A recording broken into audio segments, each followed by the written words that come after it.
Ya, ini tingkatan guru-guru Al-Imam Al-Bukhari agar kita tahu ketinggian Imam Bukhari. Setelah kita tahu masa beliau hidup di tingkatan keberapa, di tabaqah keberapa. Dan kalau saudara membaca kitab Sahih Bukhari, ada ditulis haddatsana fulan. Pertama kali haddatsana fulan. Nah, ini guru beliau yang pertama. Guru beliau ini mengambil dari gurunya. Gurunya ini masuk dari golongan mana? Tabaqah tingkatan yang keberapa? Tadi sudah saya terangkan, yang pertama yang mengambil dari tabi'in. Berarti gurunya tabi'ut tabi'in.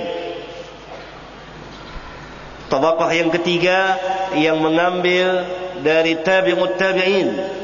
Berarti guru beliau tabaqah yang selain, yang sesudah tabi'ut tabi'in. Nah, perbandingan antara Imam Al-Bukhari dalam mengambil guru dengan imam-imam yang lain itu di tabaqah, di tingkatan yang pertama. Imam Muslim, setahu saya wallahu a'lam, tidak ada di antara gurunya yang mengambil dari tabi'in. Tapi Imam Bukhari, gurunya ada yang mengambil riwayat hadis dari tabi'in. Paham? Itu perbedaannya. Demikian juga imam-imam yang lain dari kutubus sittah. Berarti Bukhari menang setingkat dari jurusan penerimaan riwayat dari gurunya. Siapa guru Bukhari? Dari gurunya ada 4 tabaqah katakan. Bahkan Al-Hafidz bin Hajar mengatakan sampai 5 tabaqah tingkatan guru-guru Imam Al-Bukhari.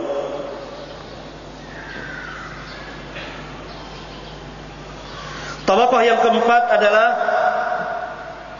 sahabat-sahabat beliau yang sezaman dengan beliau, yang sama-sama belajar dengan beliau.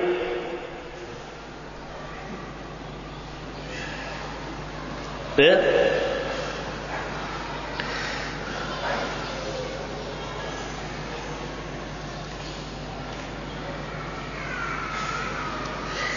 Tabaqah yang kelima, orang-orang yang di bawah beliau, yakni para pelajar. Dia mengambil hadis dari situ. Kalau seseorang belum dikatakan ahli hadis kalau dia tidak mengambil dari orang yang di atasnya dan di bawahnya dalam penerimaan riwayat. Ini salah satu ketinggian dan keistimewaan dari Imam Al-Bukhari. Gurunya ada 5 tingkatan, 5 tabaqah. Tabaqah yang pertama, tabaqah yang kedua, yang ketiga, yang keempat, yang kelima. Tabaqah yang pertama adalah guru-gurunya yang mengambil dari tabi'in. Tabaqah yang kedua yang sezaman dengan tabi'in tetapi tidak mengambil dari tabi'in yang thiqah. Berarti mengambil dari tabi'ut tabi'in. Tabaqah yang ketiga, guru-gurunya yang tidak berjumpa dengan tabi'in, berjumpa dengan tabi'ut tabi'in, dan mereka mengambil dari tabi'ut tabi'in, seperti Imam Ahmad bin Hanbal dan lain-lain. Tabaqah yang keempat,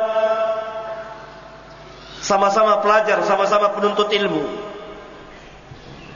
Tabaqah yang kelima, orang yang di bawah dia, diambil hadis dari situ. Itu adalah Imam Al-Bukhari dari segala jurusan.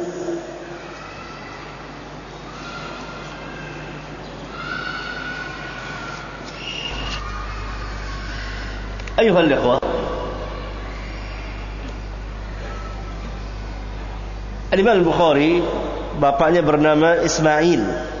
Dan Imam Bukhari sendiri meriwayatkan, mencatat riwayat hidup bapaknya di kitab tarikhnya. Beliau mempunyai kitab tarikh. Karangan Bukhari banyak sekali. Kita hanya batasi dalam kitab sahihnya. Di kitab tarikhnya dia menulis seperti ini.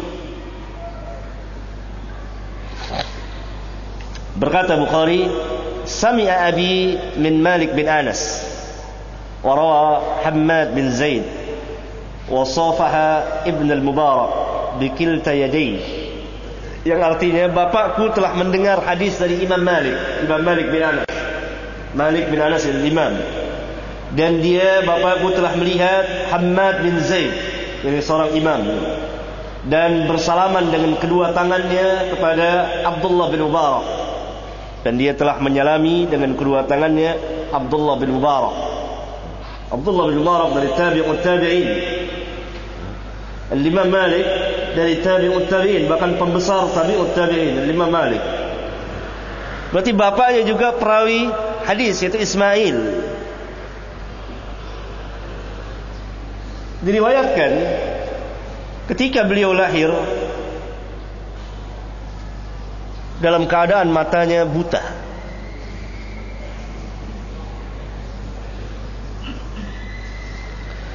Jadi semasa kecil buta matanya. Ada yang mengatakan sejak lahir, ada yang mengatakan sejak kecil. Setelah lahir terjadi kebutaan pada matanya. Kemudian ibunya senantiasa menangis dan berdoa. Lalu ibunya bermimpi berjumpa dengan Ibrahim Khalilur Rahman alaihi salatu wassalam. Dan Ibrahim mengatakan dalam mimpinya bahwa Allah subhanahu wa ta'ala telah mengembalikan kedua mata anakmu. Dan pagi-pagi dia melihat anaknya telah melihat. Imam Bukhari hidup dalam keluarga yang salihin. Bapaknya sebelum mati pernah mengatakan, setahu saya tidak pernah saya memakan dari harta yang haram, dan tidak juga dari yang syubhat. Dan ibunya seorang abidah, ahli ibadah, dan sering berdoa untuk kebaikan anaknya. Tumbuhlah Imam Bukhari sejak kecil, dan dia dimasukkan ke madrasah sebagaimana kebiasaan anak-anak. Kemudian pada usia 10 tahun sudah keluar tamat dari madrasah untuk belajar membaca dan menulis. Maka dia sering berkeliling mendatangi para imam ahlul hadis. Usia 10 tahun, usia 11 tahun, dari usia 10 tahun, mulai usia 10 tahun ke atas, dia mulai berkeliling mendatangi masyayikh, guru-guru besar, imam-imam ahlul hadis.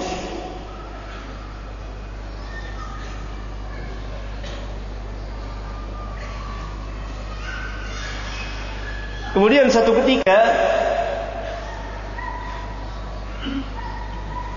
dia hadir di salah satu halqah majelis hadis salah seorang imam hadis. Dan biasa para muhaddis membacakan hadis kepada murid-muridnya. Kemudian dibacakan oleh syekh tersebut begini sanadnya: Sufyan an Abi Zubair an Ibrahim. Ada satu hadis yang dibawakan oleh syekhnya dengan sanad Sufyan an Abi Zubair an Ibrahim. Faqultu lahu, maka Bukhari menegur syekhnya, Inna Abu Zubair lam yarwi an Ibrahim.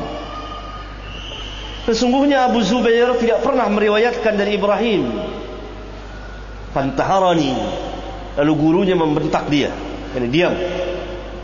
Faqultu lahu, aku berkata lagi kepada dia, Irji ilal asli,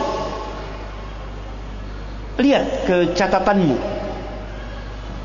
Masing-masing muhaddisin punya catatan hadis. Haddatsana fulan fulan fulan fulan fulan.